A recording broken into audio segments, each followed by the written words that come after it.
Her father didn't trade cattle. He traded his own daughter for a bottle of whiskey and a paper promise of peace. They said she was barren, a useless girl, a broken legacy. So he handed her off to a people she was taught to fear. But when her past came back with a blade, it wasn't her blood that hit the earth. It was the warrior's. The one who whispered through gritted teeth, "I already bled for her, and I would again." This isn't just a tale of betrayal. It's a reckoning of a woman no one believed in and a man who saw her worth when the world turned its back. Stay with us, because this story, it changes everything. Arizona Territory, 1878. The sun had barely begun its slow descent, casting long, blistered shadows across the dry earth. Dust swirled in lazy cyclones around the rickety distillery camp where Clara Whitley had spent all of her 22 years. The only home she knew was one built on sweat, fermented mash, and the ever-souring breath of her father, Silas Whitley, a man whose heart had long ago curdled into something sharp and bitter. Not from grief, not even from hardship, but from rot, the kind that seeps in through years of disappointment and ends with whiskey in place of love. Clara had never been weak, but from the time she was a girl, she'd been treated like a fragile disappointment, too soft, too pale, too quiet. The town women would nod with sympathy, but their eyes said everything. Poor thing.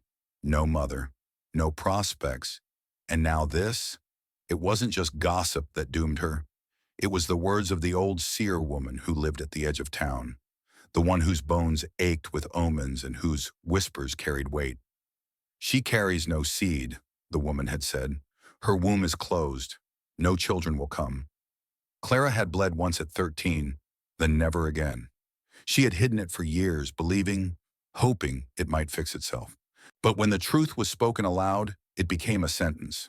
In her father's eyes, she was no longer a daughter. She was a dead end, a drought in the bloodline. Silas didn't rage. He didn't even cry.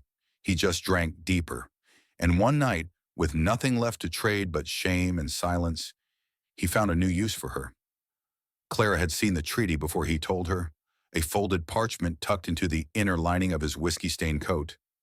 She'd seen his hand tremble when he reached for it, not from nerves but from withdrawal. He smelled of sweat, rot gut, and desperation when he told her the truth. "The Apache chief, Eshan Blackhawk, he wants peace. I gave them you." She stared at him, hollowed. "You gave me?" Silas didn't flinch. "You have no dowry, no children to offer a man. But this can buy the town's safety, and mine." Her hands trembled, but her voice came firm. "I'm not a sack of grain to be bartered." "No," he said coldly. "You're a barren field. I'm just letting someone else plant peace where I never could." That night, 2 men came for her. They didn't look at her like a person, just a cargo they'd been told to haul.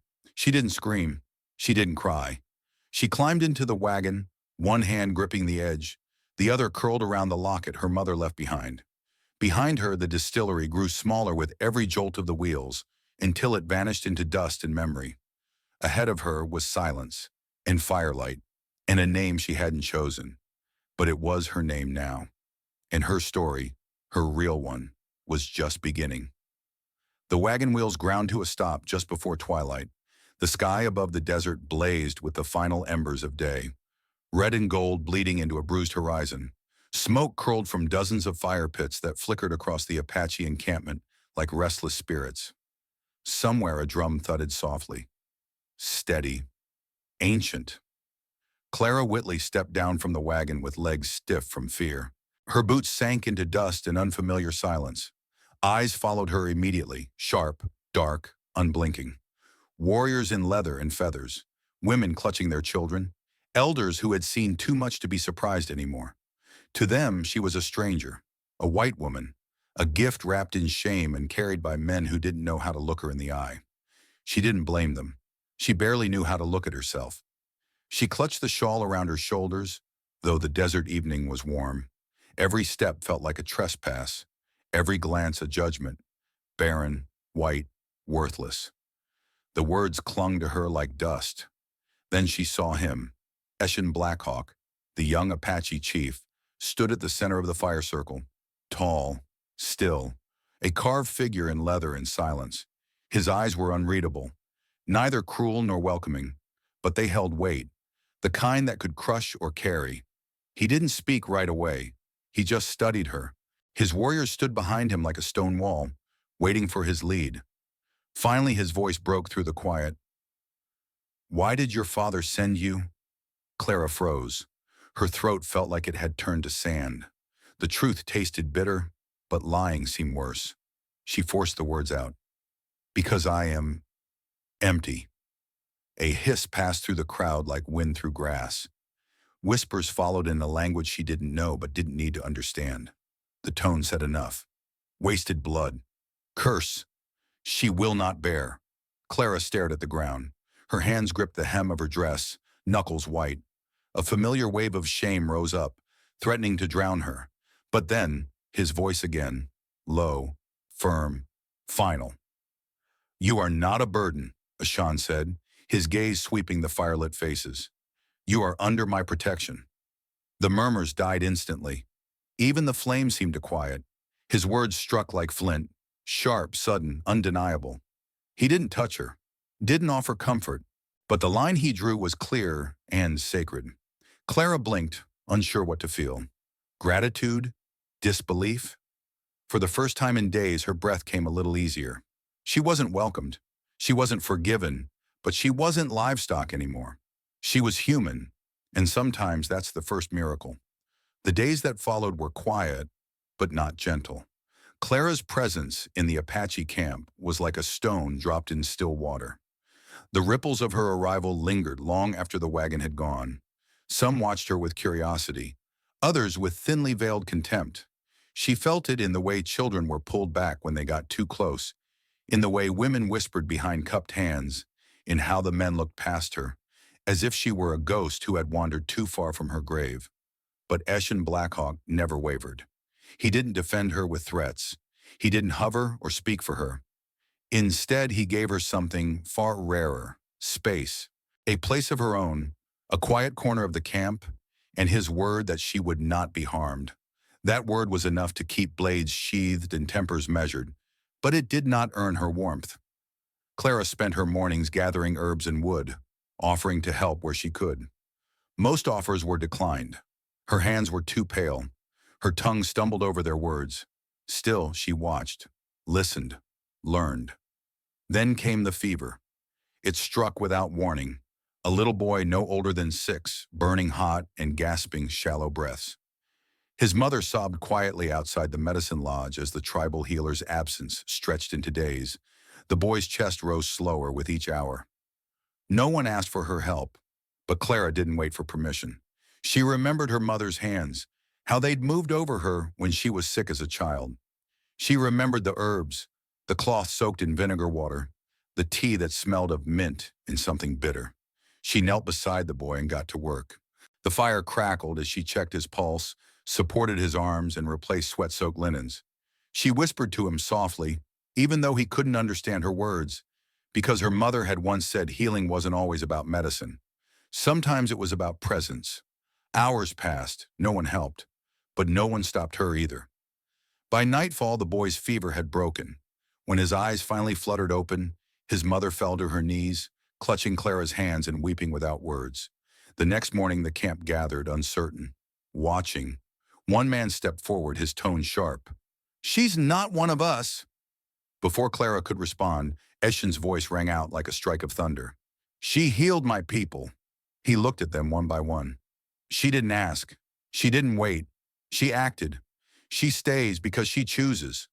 No one dared argue. Clara didn't smile, not yet, but her shoulders rose just slightly. The weight on them hadn't disappeared, but it had shifted. She wasn't trusted, not fully, but something had changed. She had walked through the fire, and on the other side, she was still standing. The wind changed before the sound came, carrying a scent Clara hadn't smelled in weeks. Sour whiskey, sweat, and something like sickness. Her hands froze where they gripped the edge of the water basin outside her lodge. Then came the rumble of wagon wheels, the bark of hooves tearing through the sand, and the ragged shout of a voice she'd hoped never to hear again. Silas Whitley had returned. He stumbled from the wagon like a man already halfway dead. His shirt clung to him with dust and dried vomit. His eyes, glassy and bloodshot, swept the camp like a predator without teeth. The warriors moved to intercept him, but Clara raised a hand. "I know him," she whispered. "Let me speak." He laughed when he saw her, a rasping, bitter sound that crackled like dry grass on fire. "You think you belong here, Clara?" he slurred. "You think this filth makes you whole?" She didn't flinch, not this time. "I never belonged to you," she said, standing straighter than he'd ever seen her. "And I never asked for your approval." He spat at the ground, face twisting. "I raised you, fed you, and you repay me by crawling into the arms of a savage?" Clara took a step forward. "You raised a girl out of obligation. You fed your mouth more than mine, and you traded me for peace like I was a sack of grain. Don't talk about repayment." The fire in his eyes shifted to something uglier. Desperation. "You were broken," he roared. "A waste. What was I supposed to do?" "You were supposed to be my father," she said, voice like steel. "Instead, you made me a bargain." That's when he pulled the knife. It gleamed in the afternoon sun, small, jagged, and trembling in his unsteady grip. The warriors tensed. But before Clara could even move, a figure stepped between them. Eshan Blackhawk. He moved fast, silent as shadow. The blade struck his side, not deep, but enough to draw blood. A red stain spread across his tunic. He didn't fall. Instead, Eshan reached behind him and raised his bow. Not drawn, but held crosswise like a shield. His voice was cold and thunderous. "No more!" Silas staggered back, eyes wide. "You'd bleed for her," he spat. Eshan's jaw tightened. "I already did, and I will again, if I must." Clara's breath hitched. Her hand reached for Eshan's arm, fingers brushing the edge of torn leather. Silas stared at them, her steady, him bleeding yet unbroken, and something in him cracked. The knife fell from his hand, his knees buckled, and he slumped to the dust. No cheers rose. No revenge followed. The camp didn't need vengeance. It had witnessed something more powerful, a man who stood not because he owned her, but because he chose her. As Silas was led away, Clara remained still, her hand still resting atop Eshan's. She had faced the ghost of her past, and it no longer had teeth. The days after Silas's departure felt different, not lighter. There was still pain, still shadows, but something in the air had shifted. The stares softened, the whispers quieted, and for the first time Clara began to move through the camp without bracing for rejection. She started small, mending torn tunics with borrowed thread, carrying water from the creek, leaving bowls of hot soup by the fire circle when hunters returned late. No one asked her to, but slowly the tribe began to accept the offerings. She stitched blankets for the children, weaving bits of dyed cloth into bright symbols, flowers, birds, the moon. She learned the rhythm of the fires, the patience of the wind, and how laughter could be a kind of healing when shared around warm embers. And then there was the flute. One evening, Eshan stepped into her lodge quietly and placed it on the table. Dark wood, polished smooth, with delicate markings burned into its surface. She picked it up, fingers brushing the mouthpiece. Her breath caught when she saw it. Her name, Clara, carved in Apache script, curling like smoke along the side. She turned to him, the flute trembling in her hands. "You carved this?" Eshan nodded once. "But why my name?" He paused, eyes holding hers with quiet certainty. "Because now, you sound like you belong here." The words settled in her chest like a heartbeat. Not loud, not flashy, but steady and real. That night she sat outside her lodge beneath a moonlit sky and played a soft tune. It wasn't perfect. Her fingers fumbled, but the notes rose gently into the air, weaving through the cedar smoke and silence. Children leaned closer. A few women stopped to listen, and Eshan stood nearby, arms folded, gaze fixed not on the fire, but on her. She wasn't just surviving anymore. She was beginning to live, not as the girl her father threw away, not as a burden, but as Clara, healer, sister, woman, someone who had carved her own space in a world that once refused her one. Life didn't shift overnight, but slowly, quietly, it began to soften around Clara. She no longer felt the sting of stares every time she stepped from her lodge. Children stopped running away. A few of the women nodded as she passed, brief, unspoken acknowledgments that carried more weight than words. She filled her days with small acts of usefulness. She mended torn garments and stitched warm blankets from worn scraps of animal hide and cotton. She wove bright threads into the edges, birds in flight, wildflowers, a crescent moon, symbols of quiet beauty, of survival. Cooking became a language she could speak. She learned how to roast rabbit over an open flame, how to grind herbs between smooth stones, how to stretch a meal when meat was scarce. She left bowls of stew by fire pits, sometimes with nothing but a soft smile and a nod. No one praised her, but no one pushed her away, and that to Clara was everything. One afternoon, she returned to her lodge and found something waiting on the small woven mat just inside the flap. A flute, simple, elegant, made from dark polished wood, smooth along the edges, the mouthpiece worn just slightly. But what stopped her breath was the detail along its body, etched carefully by a steady hand, curling like wind. Her name, Clara, written in Apache script. She stared at it for a long time before stepping outside, where Eshan stood sharpening a blade near the cedar tree. "You carved this?" she asked, the flute resting in her palms. He nodded without looking up. "Why my name?" He paused, then met her eyes. "Because now," he said gently, "you sound like you belong here." Something caught in her throat. She blinked quickly, unsure whether to speak or simply hold the moment in silence. That night, beneath a stretch of stars so wide it made her chest ache, Clara lifted the flute to her lips. The notes were simple, imperfect, but they floated on the night air like breath itself. Children drew near. Some women closed their eyes. Even the fire seemed to sway with the rhythm. Eshan stood just within the circle of light, arms crossed, gaze steady. She wasn't just tolerated anymore. She was part of something. And for the first time in her life, Clara wasn't waiting to be loved. She was already living it. It began as a whisper, so subtle, so impossible. Clara didn't dare believe it at first. A flutter deep in her belly, a tightness in her chest when she stood too fast, the scent of roasting meat suddenly turning her stomach. At first she thought it was nerves, then perhaps illness. She said nothing, afraid that even the suggestion might unravel all she had built. The shame of her past diagnosis still clung to her skin, despite the warmth she'd found in this new life. What if hope only brought more heartbreak? But as days passed, the signs grew louder until she could no longer pretend.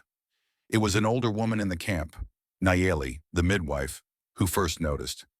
Clara had helped her grind herbs one morning when Nayeli paused, studying her face. Her eyes narrowed, not unkindly. "You carry more than water these days," the woman said gently. "Have you listened to your body?" Clara swallowed hard. Her hands trembled. "It's not possible." Nayeli touched her wrist, her voice low and steady. "Who told you that? A man? A seer? Your father?" Clara looked away. "Sometimes," Nayeli whispered, "the spirit waits for the right place to bloom." A week later, it was confirmed. There was life inside her, a steady, pulsing heartbeat that no one had expected. No one, including herself. The camp shifted again, but this time not with judgment, with awe. The woman they had whispered about, the one they had called barren, cursed, traded away like broken stock. She carried life. Some wept, others prayed. Even the most skeptical warriors stood silent when Eshan walked beside her through the camp, one protective hand resting lightly on her back, not claiming her, but honoring what had begun. Later that night by the fire, she turned to him, voice barely above the crackle of the flames. "Are you angry that I never believed it could happen?" Eshan shook his head slowly.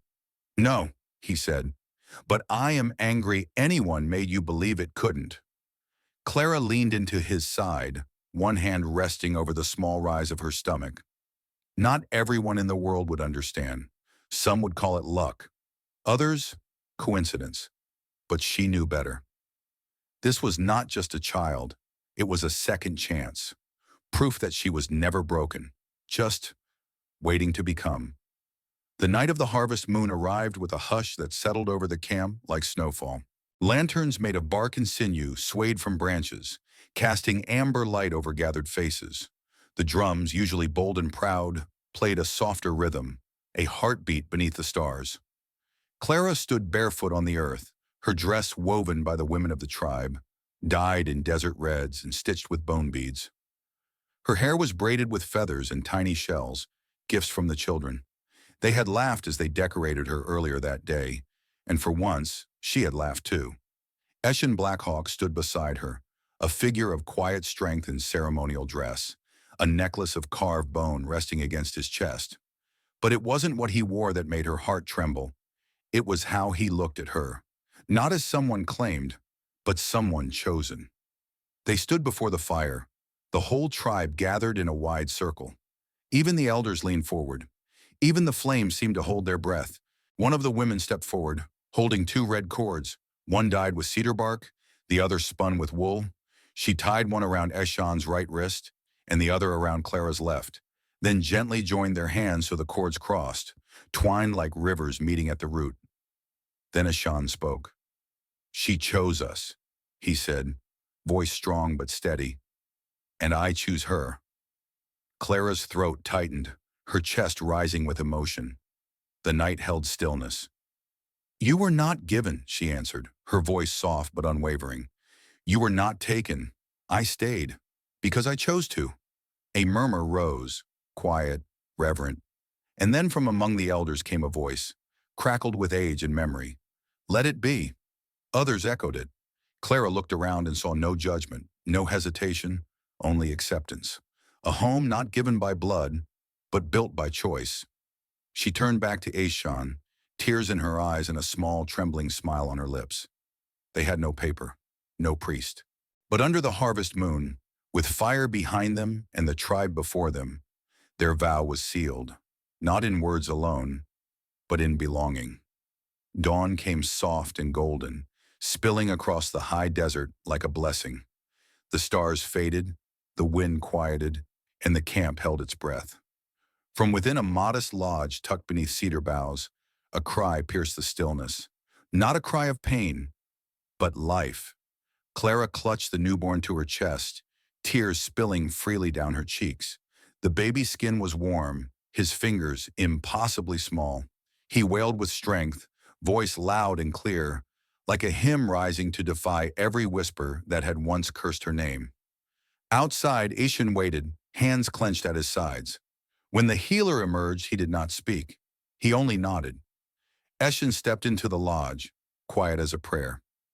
Clara looked up at him, her face radiant with exhaustion and something more. Peace. She held the child out to him, but not as an offering, as a promise. "I was never broken," she whispered, voice thick with emotion. "I was just waiting to bloom." Eshan knelt beside her, his hand resting gently on hers, covering both mother and child. No words passed between them for a moment. They didn't need them. What began as a barter had become a bond. What had been traded in shame now lived in joy. As the sun rose higher, word spread through the camp.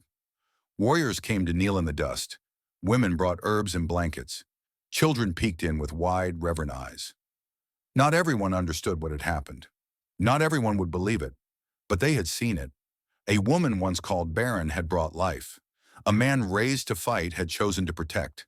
And together they had rewritten the ending.